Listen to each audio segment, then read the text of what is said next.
Sen gedəni gözüm yoldadır, qulağım səsdədir. Yazıq ürəyim neynəsin ki, dərdlərim üst-üstədir.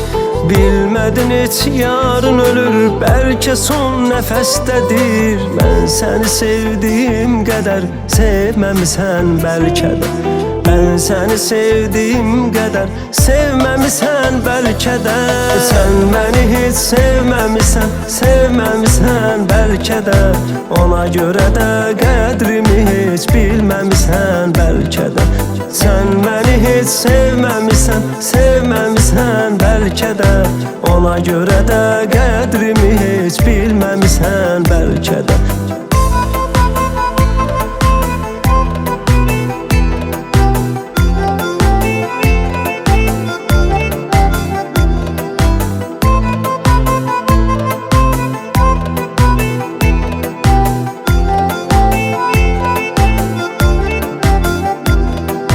Qovuşmağa yoxdur ümid, kəsir nəfəsimi həsrət. Gələrik bir gün üz-üzə, düşünürəm bunu əlbət. Çəkilirəm öz otağımda, ağlayım gecə xəlvət. Səni bir ixtiyar üzmüşəm, bilməmişəm bəlkə də. Səni bir ixtiyar üzmüşəm, bilməmişəm bəlkə də.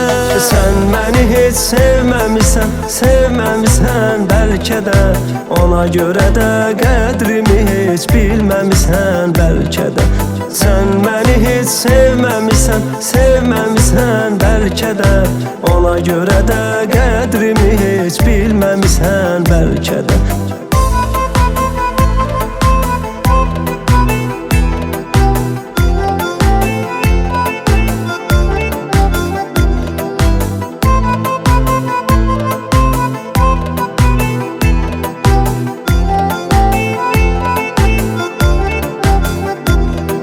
Sənlə olan xatirələrimi, hər şeyimi silmişəm.